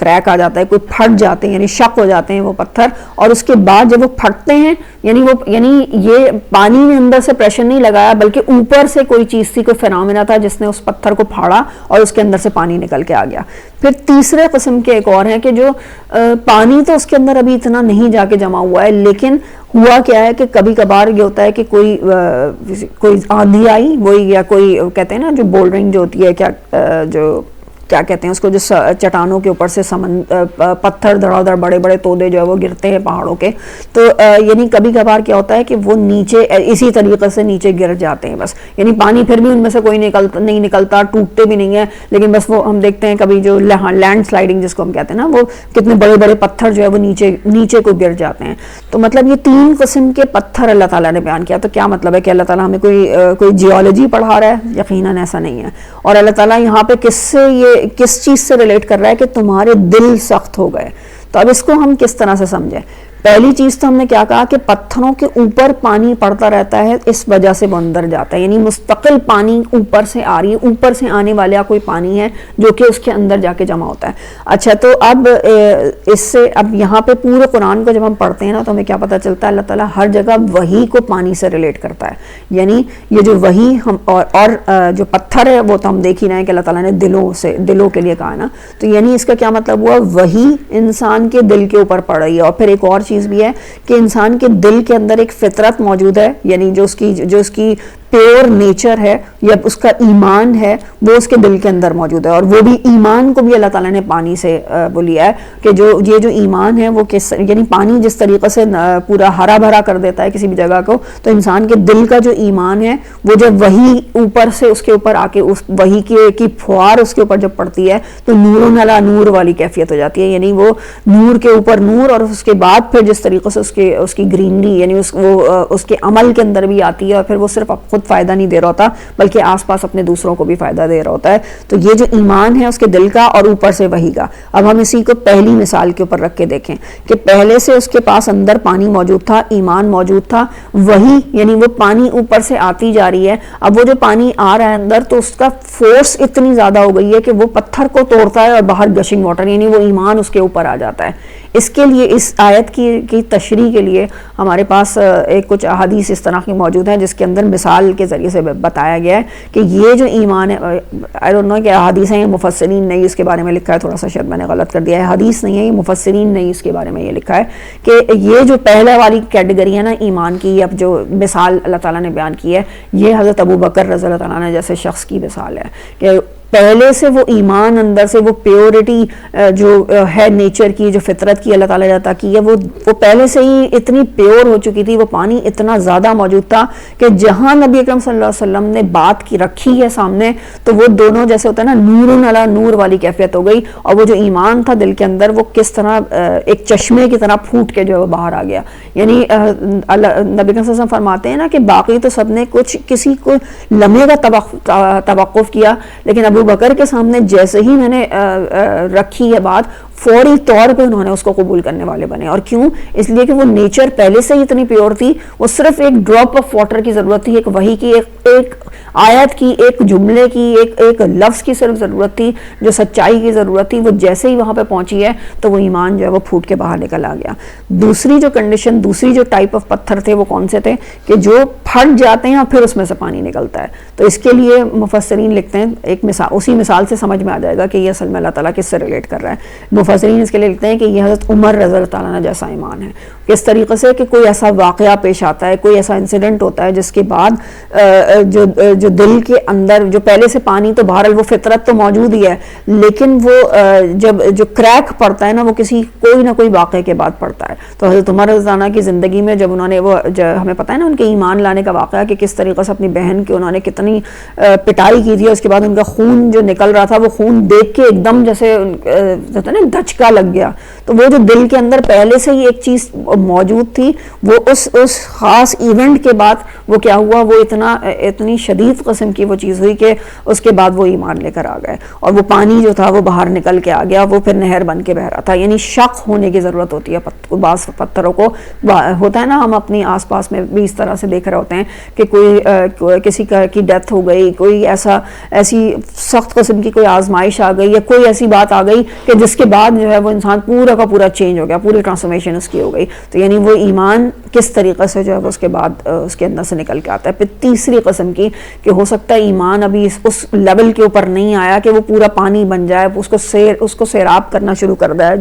دے، لیکن پھر بھی وہ اللہ کے آگے جھکنے والا بنتا ہے. وہ کچھ بھی ہو، جب اللہ کی آیات سنائی جا رہی ہوتی ہیں تو سجدے میں گر جاتا ہے. تو یہ وہ کیفیت ہوتی ہے کہ ٹھیک ہے جب بھی وہ سجدہ کرتا رہتا ہے یعنی وہ اللہ کے آگے جھکتا رہتا ہے تو ایونچولی ہو سکتا ہے کہ کبھی نہ کبھی اس کے دل سے وہ ایمان بھی آ جائے. تو یعنی وہ فرمانبرداری کی اسٹیٹ بہرحال نہیں چھوڑ رہا ہوتا. تو اللہ تعالیٰ نے کہا کہ پتھر بھی اس کنڈیشن کے ہوتے ہیں، یعنی دل بھی ایسی کنڈیشنز کے ہوتے ہیں. لیکن بنی اسرائیل کا حال کیا ہے کہ ان کے دل تو اس سے بھی زیادہ سخت ہو گئے، اشد و قسوہ، کہ اس سختی میں ان سے بھی بڑھ کے تھے کہ کوئی ان کے پاس جو ہے وہ کسی بھی قسم کا نہ تو ایمان کی کوئی ربق تھی اندر اور نہ ہی وہ ایون فرمانبرداری کی، یعنی جو آخری والی سٹیج ہے کہ وہ فرمانبرداری میں جھکنے کو بھی تیار نہیں تھے. تو یہ ایک اللہ تعالیٰ نے یہاں پہ بیان کیا. اور ظاہر ہے کہ یہ صرف بنی اسرائیل کے لیے نہیں ہے، ہم سب کے لیے کتنی خوبصورت مثال کے انسانوں کی کیٹیگریز بھی ہمارے سامنے آ گئیں. بس اللہ تعالیٰ ہمیں اس ایمان کو جو ہے وہ اپنے عمل کے اندر شامل کرنے والا بنا دیں. اچھا، وَمَا اللَّهُ بِغَافِلٍ عَمَّا تَعْمَلُونَ، اور اللہ تعالیٰ غافل نہیں ہے جو کچھ بھی عمل تم لوگ کرتے ہو. اچھا، اب تھوڑا سا آگے چل لیتے ہیں. فَتَطْمَعُونَ أَن يُؤْمِنُوا لَكُمْ وَقَدْ كَانَ، میں تھوڑا سا یہ شاید مس کر دیا، میں نے آج سلائیڈز بنائی ہوئی تھی.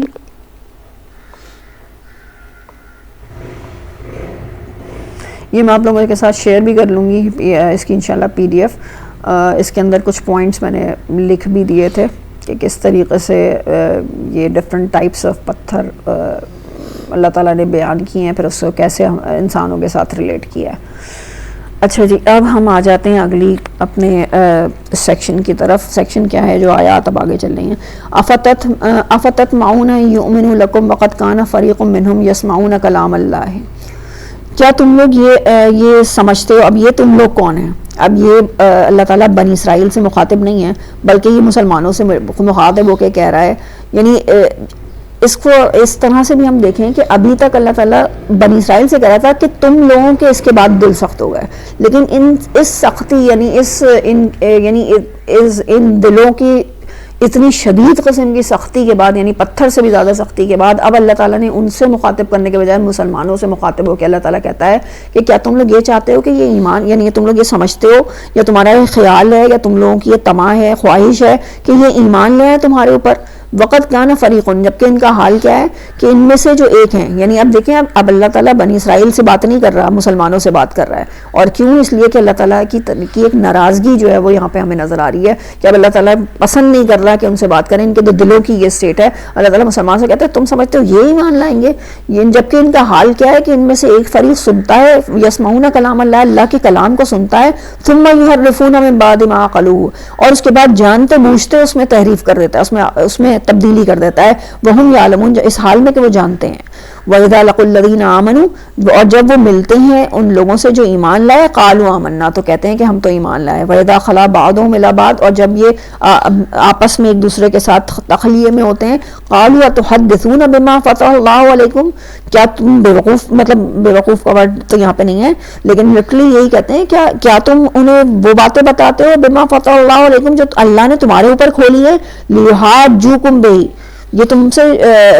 یعنی تاکہ تم انہیں حجت پیش کر دو، بِهِ عِندَ رَبِّكُمْ، تمہارے رب کے پاس. فَلَا تَعْقِلُونَ، کیا تم لوگ عقل نہیں رکھتے؟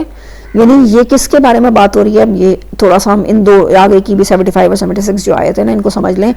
ایک تو وہ کیٹیگری ہے بنی اسرائیل کے اندر جو کہ علم رکھنے والے لوگ ہیں، یعنی جن کے پاس تورات کا کمپلیٹ علم ہے. وہ کیا بات کہہ رہے ہیں؟ وہ عام لوگوں سے کیا کہتے ہیں؟ ایک اور دوسری چیز ایک اور ہم یہاں سے ریلیٹ کر سکتے ہیں. اگر ہمیں یاد ہو شروع میں جو نفاق کے بارے میں جو اللہ تعالیٰ نے آیات بیان کی تھی، اس میں ایگزیکٹلی یہی الفاظ آئے تھے نا کہ جب وہ آپس میں ہوتے ہیں، جب وہ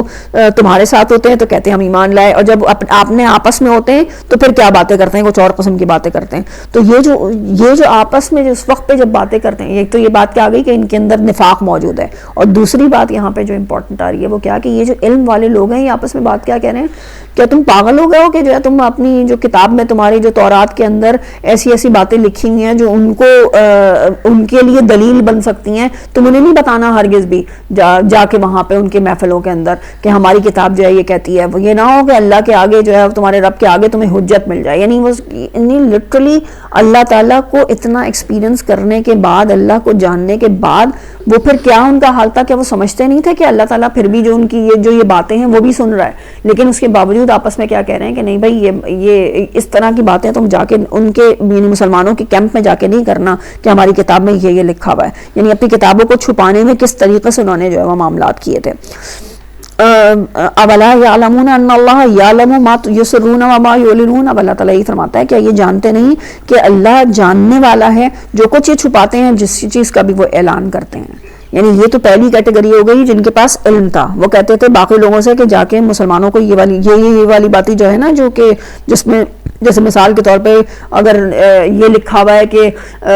نبی جو ہے وہ اس طرح کا ہوگا، اس کی یہ نشانی ہوگی، یا اور وہ پوری طرح جو بھی نبی اکرم صلی اللہ علیہ وسلم کی سارے اس کے اوپر پورا اتر جائیں وہ نشانیاں، تو یہ والی باتیں تم ان کو نہیں بتانا، ورنہ پھر ہم کیسے اس کا انکار کر سکیں گے، ہم یہ کیسے کہہ سکتے ہیں کہ بنی اسرائیل کے اندر سے ہی جو ہے وہ آیا، تو یعنی نبی کو آنا چاہیے. تو یعنی یہ کس طریقے سے انہوں نے جو ہے وہ یہ والا معاملہ کیا تھا. دوسری طرف ایک اور ان کا گروپ تھا، اور وہ کون تھا؟ جن کے پاس کتاب کا کوئی علم نہیں تھا. تو اللہ تعالیٰ کیا کر رہا ہے؟ ان دونوں کو بالکل فیوز کر رہا ہے. یعنی کوئی یہ نہیں کہہ سکتا کہ وہ جو علم رکھنے والے تھے اور وہ کہہ رہے تھے کہ بھائی ٹھیک ہے ہمیں پتا تو ہے کہ یہ لکھا ہے لیکن ہم ان کے سامنے نہیں بتائیں گے، اور دوسری طرف ایک وہ گروپ ہے جن کو بھائی کتاب کا علم ہی نہیں ہے، جنہوں نے کتاب زیادہ ترجمے سے اور تفسیر سے کوئی پڑھی ہی نہیں ہے. اور میں یہ کیوں ورڈ استعمال کریں گے ترجمہ اور تفسیر، کیونکہ ہم صرف یہ نہیں سمجھیں بنی اسرائیل کی بات ہو رہی ہے، یہ ہمارے لیے بھی سیم یہی بات کی جا رہی ہے. تو وہ کیا کہہ رہے ہیں؟ نہیں بھائی کتاب اور تفسیر کا تو علم نہیں ہے، لیکن بس صرف وہ کیا کر رہے ہیں، ہاں ایسے یہی ہوتا ہوگا، ایسے ہی ہوتا ہوگا. یعنی جب وہ ہمارے علماء یہ کہہ رہے ہیں اور ہم نے تو یہی ہمیشہ سے سنا ہے اپنے پیچھے بڑوں سے اور اپنی ان سب باتوں سے، تو یہ تو ایسے ہی ہوتا ہوگا. یعنی وہ صرف کیا کر رہے ہیں؟ اپنے خیالات اور اپنے ظن کی پیروی کر رہے ہیں. تو یہ جو اللہ تعالیٰ ان کو بھی برابر کا قصوروار ٹھہرا رہا ہے. یہ نہیں ہے کہ ان کی کوئی بچت ہو جائے گی کہ بھائی علم ہی نہیں تھا، ہمیں کیا پتا، ہم نے تو پڑھا ہی نہیں تھا کبھی. یہ کوئی ایکسکیوز نہیں ہے. جب کتاب آ گئی تو ہم یہ کسی بھی طرح سے اللہ کے سامنے ہم ایک منٹ کے لیے سوچیں کہ قیامت کے دن اللہ کے آگے کھڑے ہوں اور اللہ تعالیٰ ہم سے جب جواب دہی جو بھی ہماری ہو رہی ہو، اس وقت پہ کیا ہم اللہ کے سامنے یہ کہہ سکتے ہیں کہ اللہ ہمیں تو پتہ ہی نہیں تھا قرآن میں کیا لکھا ہے؟ یعنی ہم میں سے کسی کے پاس کیسے یہ ایکسکیوز ہو سکتی ہے؟ یہ قرآن ہمارے ہاتھوں میں موجود ہے اور ہم نہیں جانتے کہ یہ کیا کہہ رہا ہے ہم سے. ہم کیوں مطلب تو اس میں قصور کس کا ہے؟ ظاہر ہے کہ ہم میں سے ہر ایک کے اوپر اس کتاب کا علم حاصل کرنا بالکل ایسے ہی لازمی ہے جیسے کہ ہم اپنے بچوں کے باقی کی تعلیم کے لیے، جو کہ دنیا کو گزارنے کے لیے ضروری ہے، بلکہ اس سے بھی کہیں زیادہ اس کتاب کا علم جو ہے ضروری ہے. کیونکہ یہ جو ہے وہ دنیاوی آپ کو جاب تو دلا دیں گے جو دنیا کے علم ہے، ٹھیک ہے، دنیا کی زندگی گزارنے کے لیے، اچھی گزارنے کے لیے آپ کی یہ ساری تعلیم یقیناً آپ کو کوئی شعور عطا کر دے گی. لیکن قرآن کا جو علم نہیں ہوگا نا، تو وہی جو بات کہتے ہیں نا کہ جو بیلنس ہے، ایکچولی جو علم کا جو بیلنس ہے وہ ہی انسان کو صحیح بیلنس زندگی گزارنے کے لیے ضروری ہے. ورنہ کیا ہوگا؟ ورنہ کرپشن ہوگی، جو کہ اس پوری دنیا کے اندر ہمیں نظر آ رہی ہے. تو بہر اللہ تعالیٰ کہہ رہا ہے کہ یہ کوئی ایکسکیوز نہیں ہے کہ جو ہے یہ اگر علم نہیں ہے تو تم یہ کہہ دو کہ بھائی مجھے تو پتہ ہی نہیں تھا. تو اللہ تعالیٰ ان کو بھی قصوروار برابر کا ٹھہراتا ہے. کیا فرماتا ہے؟ وَمِنْهُمْ أُمِّيُّونَ لَا يَعْلَمُونَ الْكِتَابَ، اور ان میں سے کچھ ایسے ہیں جو کہ امی ہیں، یعنی کہ جو پڑھے ہوئے نہیں ہیں. امی لٹرلی کہتے ہیں ماں کے پیٹ سے نکلا ہوا، یعنی جس کو کوئی علم نہیں ہوتا. لا یعلمون، جو کتاب کا کوئی علم نہیں رکھتے، الا مانیہ، سوائے اس کے کہ اپنی خواہشات ہیں. مانیہ وشفل تھنکنگس کو کہتے ہیں. وَإِنْهُمْ إِلَّا يَظُنُّونَ، اور ان کے پاس کچھ بھی نہیں ہے مگر وہ صرف اور صرف کیا ہے؟ ظن ہے. جو ان کا ظن ہے، یعنی وہ صرف خیال، اپنے خیالات کے اوپر چل رہے ہیں. یعنی دو چیزیں ان کو ڈرائیو کرتی ہیں، یا تو ان کی خواہشات ہیں یا دوسرا ان کا خیال. یعنی ان خواہشات کی بیس پہ کچھ خیالات بنتے ہیں نا کہ یہ ایسے ہونا چاہیے، یہ ایسا ہونا چاہیے، یہ ایسے ہوگا. ہم لٹرلی یہ بات کرتے ہیں نا ہوگا ہمیں، اور ایک علم واقعی حقیقی علم کے اندر کتنا فرق ہوتا ہے. آپ کوئی چیز جو ہے وہ پوری کانٹیکسٹ کے ساتھ اور پورا کوئی ریفرنس کے ساتھ بیان کریں، اور کوئی جو ہے آپ ایسے ہی اپنے کچھ خیال پیش کرنے کے ایسا ہوتا ہوگا، تو ظاہر ہے کوئی اس کے کوئی کسی بیس پہ نہیں کھڑا ہوگا جب آپ کوئی ہوتا ہوگا کی بات کر رہے ہوں گے، جب تک کہ آپ کے پاس اس کا کوئی باقاعدہ یہ نہیں پتا ہوگا یہ علم آیا کہاں سے. صرف اوپر سے سن لینا کہ آپ کے ماں باپ یہ بات کہتے تھے یا ہمارے جو ہے وہ علماء نے یہ ہمیں بتایا ہے، تو یہ چیز جو ہے یہ تو پھر وہی بات آ گئی کہ جو اللہ تعالیٰ اب آگے ہم پڑھیں گے کہ بنی اسرائیل کے اوپر یہ الیگیشن تھی کہ انہوں نے اپنے علماء کو اپنا خدا بنا لیا ہے، کہ وہ جو کہتے ہیں حرام ہے تو وہ کہتے ہیں حرام ہے، وہ کہتے ہیں حلال ہے تو وہ حلال ہے. تو اللہ تعالیٰ نے بالکل امی، یعنی جو کتاب کا علم نہیں رکھنے والے، ان کو بھی ایک طرح سے یہاں پہ اس آیت کے ذریعے مجھے تو لگتا ہے واقعی کہ سب سے جو رسپانسبلٹی ڈال دی ہے نا کہ یہ کتاب کا علم حاصل کرنا ہم میں سے ہر ایک کی ذمہ داری ہے. یہ نہیں ہے کہ بس وہ جو علماء ہیں وہ تفاسیر لکھیں اور وہ تفاسیر پڑھیں اور اس کے بعد اس کو ہمیں سمجھا دیں، یہ نہیں ہے، بلکہ ہم میں سے ہر ایک، جب ہم دنیا میں اتنی کوشش کر رہے ہوتے ہیں تو ہم یہ کیوں نہیں اس کتاب کے اوپر جو ہے وہ وقت لگا سکتے اور اس کے اندر کوشش کر سکتے. فوائل للذین یکتبون الکتاب بایدیہم، اور پس تباہی ہے ان لوگوں کے لیے جو اپنی ہاتھوں سے یہ کتاب لکھتے ہیں. ثم یقولون ھذا من عند اللہ، پھر یہ کہتے ہیں کہ یہ تو اللہ کی طرف سے، لیشتروا بہ ثمنا قلیلا، پھر اور تاکہ بیچ دیں اس کو تھوڑی قیمتوں پر. فویل لہم مما کتبت ایدیہم، پس تباہی ہے ان کے لیے کہ جو بھی اپنے ہاتھ سے یہ لوگ لکھ رہے ہیں. وویل لہم مما یکسبون، اور تباہی ہے ان کے لیے کہ جو کچھ بھی وہ کما رہے ہیں. وقالوا لن تمسنا النار الا ایاما معدودا. اب ان کا جو آخرت کا کانسیپٹ ہے وہ کس طریقے سے ہے کہ وہ کیا کہتے ہیں کہ ہمیں تو ہرگز آگ نہیں چھوئے گی مگر صرف چند دنوں کے لیے.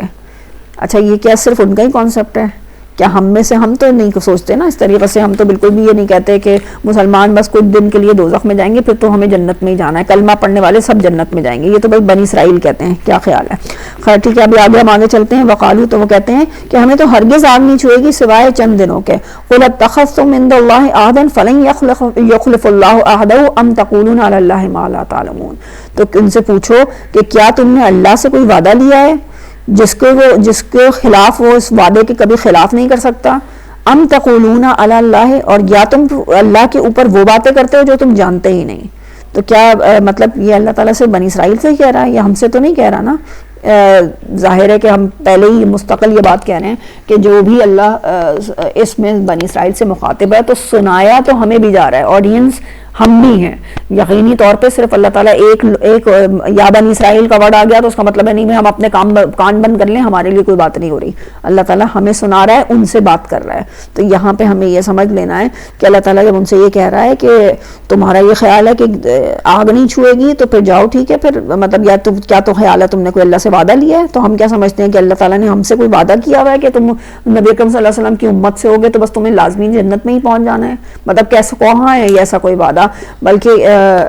یا تم جو جانتے ہی نہیں ہو اس طرح کی کوئی باتیں کر رہے ہو. بلا من, بلکہ اب اصل بات ہے جو اللہ تعالیٰ بتا رہا ہے کہ کیا ہے وہ, کیا اسٹیٹ ہوگی آخرت کا کانسیپٹ کیا ہے. من کسب سیئۃ, جو کوئی بھی برائی کمائے گا, وہ احاطت بہ خطیئتہ, تو اس کی وہ خطا جو ہے اس کا احاطہ کر لے گی, اسے گھیر لے گی. اولئک اصحاب النار, اور وہ آگ والے ہوں گے. ہم فیہا خالدون, اس میں وہ ہمیشہ رہیں گے. تو یعنی آگ کا جو کانسیپٹ ہے یہ نہیں ہے کہ تم مسلمانوں کی قوم میں ہوگے, یہودی کی قوم میں ہوگے, یا عیسائی کی قوم میں ہوگے تو تم جنت میں پہنچ جاؤ گے. یہ کوئی اللہ کے نزدیک ایسا کوئی, اللہ تعالیٰ نے ایسا کوئی کہیں پہ بھی نہ اس قرآن کے اندر ایسی کوئی وعدہ کیا ہے اس قوم سے, یعنی ہم لوگوں سے, مسلمان قوم سے, اور نہ اس سے پہلے جو ہے یہودی یا عیسائی سے وعدہ کیا تھا. بلکہ اللہ تعالیٰ کیا کہتا ہے, جو کوئی برائی کرے گا تو اس کی برائی اسے گھیرے گی اور وہ آگ میں جائے گا اور اس میں وہ ہمیشہ رہے گا. اور پھر والذین آمنوا, پھر اور وہ لوگ جو کہ ایمان لے آئے, وعملوا الصالحات, اور ایمان بھی وہ قبول نہیں ہے کہ بس کہہ دیا کلمہ لا الہ الا اللہ اچھا بھائی ایمان ہو گیا. نہیں, اس کو ایمان نہیں کہتے. ایمان تو دل کے سٹیٹ ہے نا,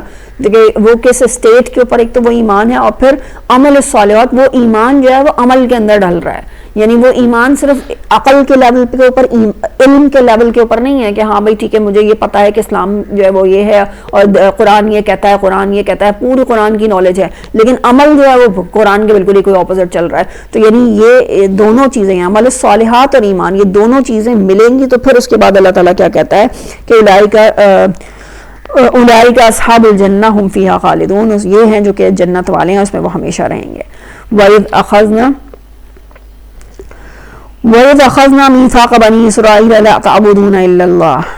اور یاد کرو کہ جب ہم نے وعدہ لیا بنی اسرائیل سے. اب یہ جو میثاق ہے اس کو ان کے لینگویج میں 10 کمانڈمنٹس کہا جاتا ہے. یہاں پوری 10 کمانڈمنٹس نہیں آئیں گی سورہ بنی اسرائیل کے اندر, پوری 10 کی 10 اللہ تعالیٰ نے بڑی تفصیل کے ساتھ وہاں پہ بیان کر دی ہیں, یعنی سارے پوائنٹس وہاں پہ ہمارے سامنے آ گئے ہیں. لیکن یہاں پہ ان کا ریفرنس اللہ تعالیٰ لے کر آیا ہے. اور یہ کیوں لے کر آیا ہے, کیوں, اس لیے کہ ان کی کتاب کے اندر کچھ انسٹرکشنز تھی جو ان کو دی گئی تھیں. اللہ تعالیٰ کہہ رہا ہے کہ تم لوگ کر کیا رہو, یعنی یہ تمہیں انسٹرکشنز دی گئی تھیں اور تمہارا عمل کیا تھا اس کے بعد. تو اس کے اوپر وہ چارٹ شیٹ کے حوالے سے بات ہو رہی ہے. تو اب اللہ تعالیٰ وہ کچھ انسٹرکشن سامنے لے کر آیا. وہ کیا کیا باتیں ہیں کہ لا تعبدون الا اللہ, کہ نہیں بندگی کرو گے مگر صرف اللہ کی. اس لیے میں نے ایک چیز مس کر دی,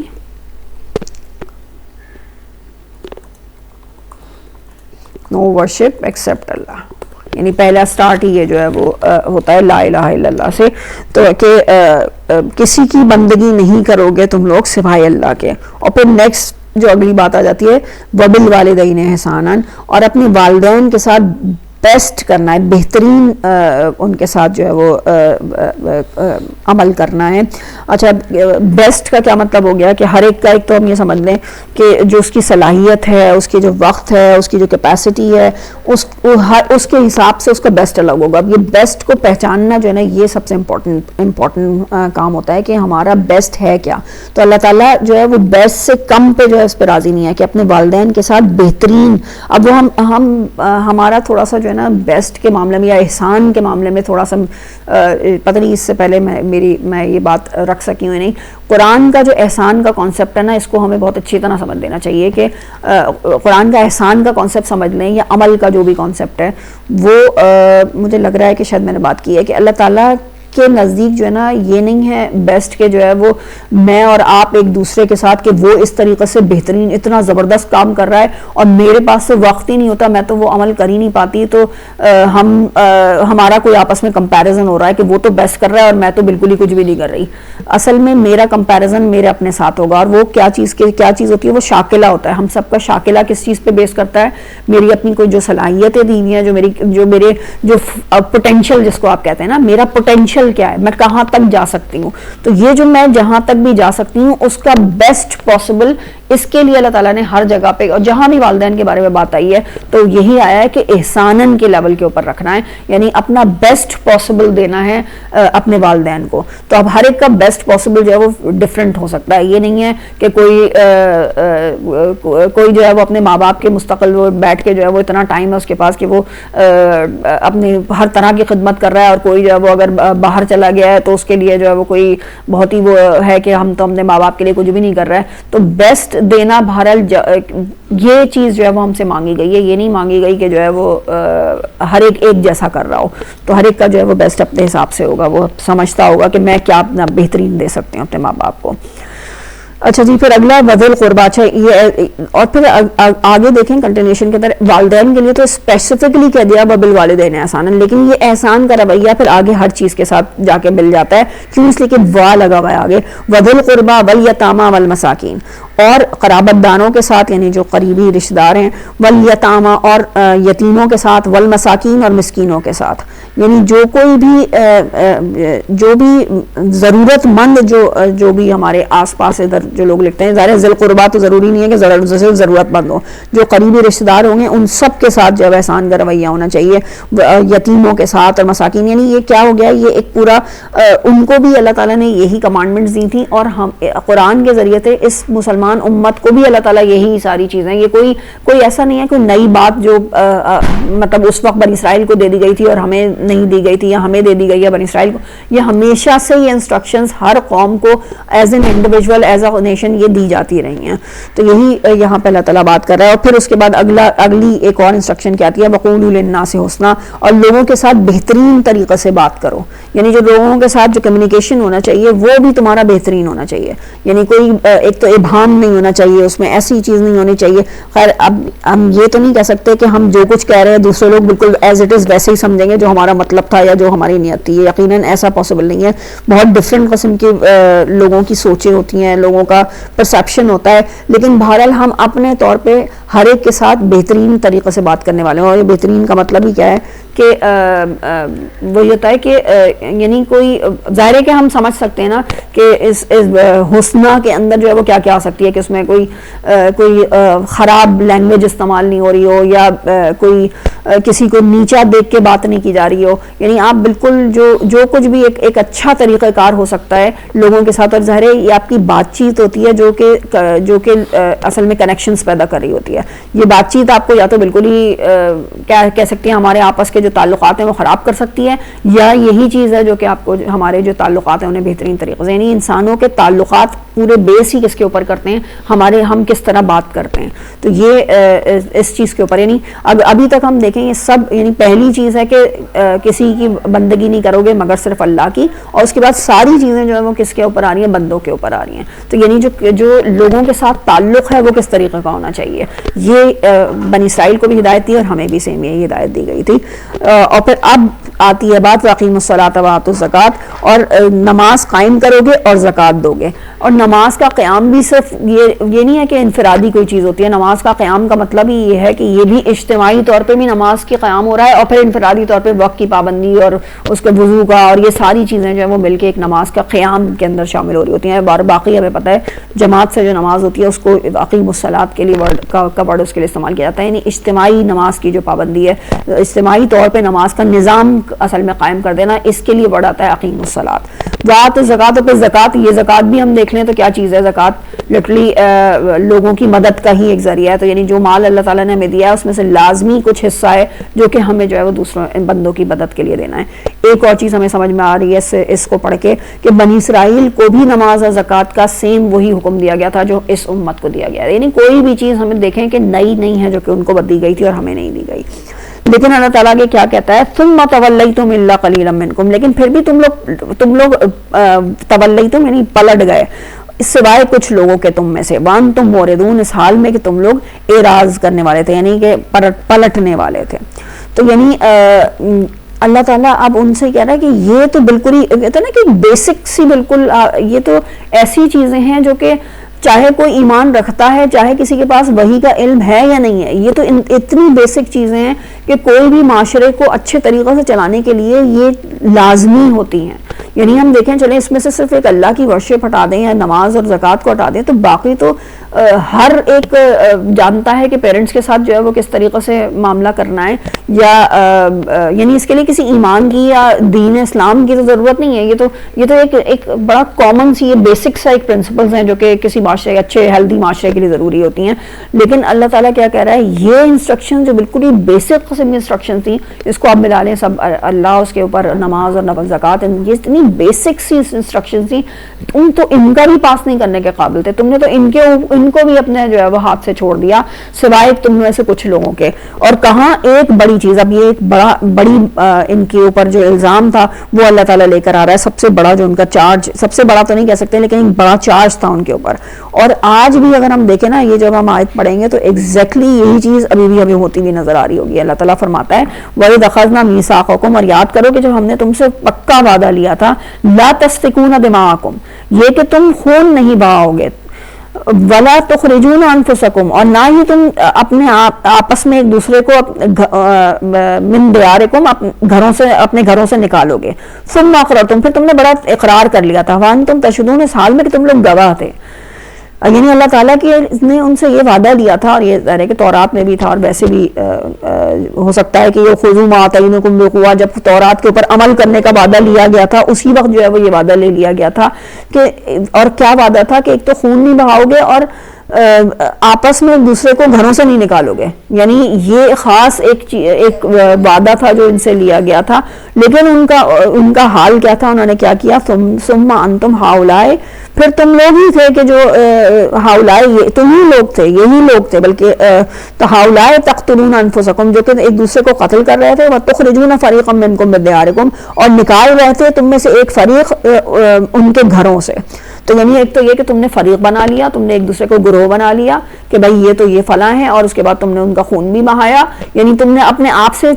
اپنے ہی گروپ کو سیپریٹ کیا، پھر اس کے بعد ان کا خون بھی اپنے لیے حلال کر لیا، اور پھر ان کے گھروں سے نکالنا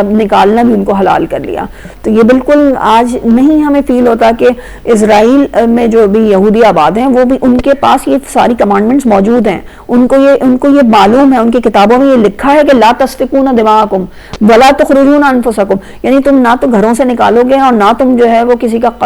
قتل کرو گے۔ تو آخر کیا ہوا، کیا یہ لوگ اب تورات نہیں پڑھتے؟ یقیناً یہ یہودی ابھی بھی تورات پڑھنے والے ہیں، پھر آخر یہ کمانڈمنٹ گئی کہاں، یہ کہاں کیسے اس کو انہوں نے جو ہے وہ تبدیل کیا؟ تو اب ہم سمجھ لیں کہ انہوں نے کیسے اس کو تبدیل کیا، انہوں نے اپنی شریعت کے اندر کیا بنا لیا، انہوں نے کہا کہ یہ جتنی بھی کمانڈمنٹس ہیں نا، یہ جتنی بھی باتیں کی گئی ہیں، یعنی آپس میں جو ایک دوسرے کے حقوق کی بات کی جا رہی ہے، یہ امیوں کے لیے نہیں ہے۔ اور یہ امی کس کو کہتے ہیں؟ یہ جو غیر یہودی لوگ ہیں۔ تو جو یہ غیر یہودی لوگ ہیں نا، ان کے لیے یہ سارے معاملات نہیں ہیں، یہ تو بس صرف ہم آپس میں ہم سے کہا گیا ہے، یعنی ہم آپس میں یہودی کا خون نہیں بہائے، یہودی کو گھر سے باہر نہیں نکالے، یا یہودی کے ساتھ اچھے طریقے سے بات کرے، یعنی یہ جتنے بھی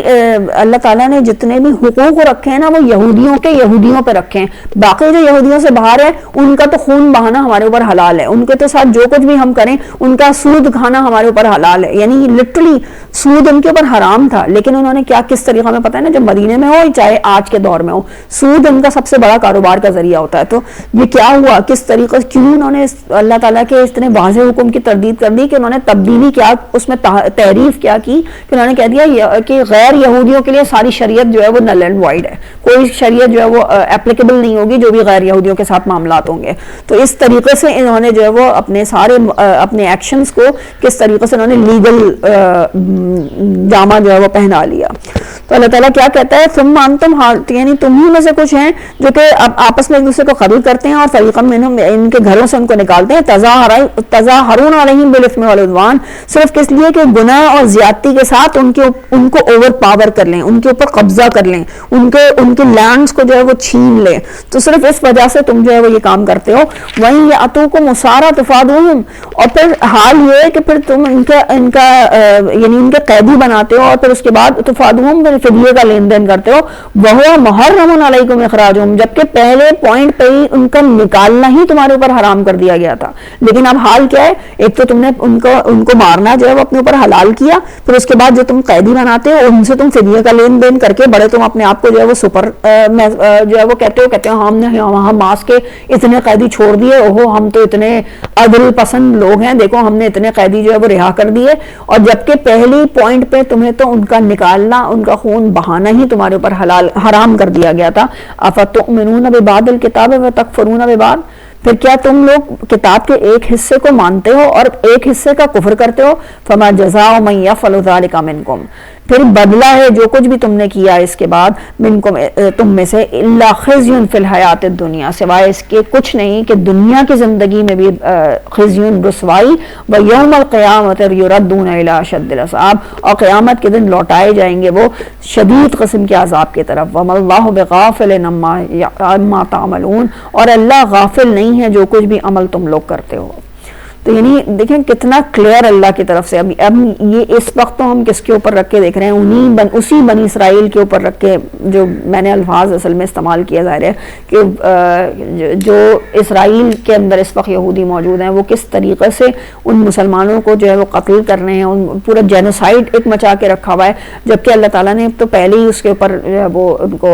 اس کے اوپر حرام کیا ہوا تھا. تو اللہ کی طرف سے جو چارج ہے وہ کیا کہ تم لوگوں کا کیا حال ہے, کہ تم کتاب کے ایک حصے کو تو مان لیتے ہو, جہاں تک تمہارے لیے آسانی ہے اس کو تو تم مان لیتے ہو, اور یہ جو پورشن اتنا بڑا پورشن تھا جس میں تمہیں جو ہے وہ یہ ٹیچنگز دی گئی تھی کہ ایز اے نیشن تمہیں کرنا کیا ہے, کس طریقے سے تمہاری جو ایتھکس ہیں وہ کیا ہونی چاہیے, تمہاری مورل ویلیوز کیا ہونی چاہیے, یہ تم نے بالکل ہی ایک دوسری طرف رکھ دیا ہے. یعنی عبادات کے اندر تم ابھی بھی سپر ہو, ابھی بھی تم جو ہے وہ اپنے جو بھی تمہارے عبادت خانے بنے ہوتے ہیں اس کے اندر جا کے تم جو ہے وہ نمازیں بھی پڑھتے ہو, جو بھی ان نمازوں کا طریقہ ہے. اچھا جب میں نمازیں کی بات کروں تو پھر اب ہم اپنے اوپر بھی رکھ کے دیکھ لینا کہ ہمارے اندر ان چیزوں کی کمی ہے کیا, کہ ہم بھی تو یہی کام کر رہے ہیں نا, ہم بھی نمازیں بھی پڑھ رہے ہیں, ہمارے روزے بھی ہو رہے ہیں, ہر چیز ہو رہی ہے. تو اب ہم یہ دیکھیں کہ کتاب ہماری صرف نماز اور روزے کی بات کر رہی ہے یا صرف حج کی بات کر رہی ہے, کیا ہماری کتاب ہم سے ہمارا مال کیسے خرچ ہوگا اور ہمارا جو رویہ ہوگا اپنے پڑوسی کے ساتھ, اپنے رشتہ داروں کے ساتھ, اپنے ماں باپ کے ساتھ, وہ کیا ہوگا, کیا اس کے اوپر بات نہیں کر رہی. تو پھر اللہ تعالیٰ جب بنی اسرائیل سے کہہ رہا ہے فَتُؤْمِنُونَ بِبَعْضٍ وَتَكْفُرُونَ بِبَعْضٍ, تو سیم یہی بات ہمارے لیے بھی بالکل ایز اٹ ٹرو ہے جیسے کہ ان کے لیے ٹرو تھی. تو اللہ تعالیٰ ہمیں اس نفاق سے محفوظ رکھے جن کا وہ قوم شکار ہوئی, اور ہم بھی اصل میں تو ویسے اسی کا ہی شکار ہیں. اچھا اب آگے کتنی دیر ہو گئی ہے, ہم دیکھ لیں ذرا سا, 1 منٹ ہو گیا, چلیں بس ٹھیک ہے, یہیں تک پھر ہم رکھتے ہیں. 10ویں رکوع تک ہم پہنچ گئے انشاءاللہ تعالیٰ, پھر آگے ہم کل آگے مزید اسٹڈی کر لیں گے. آج ہم نے آیت نمبر 86 تک جو ہے وہ پڑھا ہے. صدق اللہ العظیم. سبحانک اللہم و بحمدک, نشہد ان لا الہ الا انت, نستغفرک و نتوب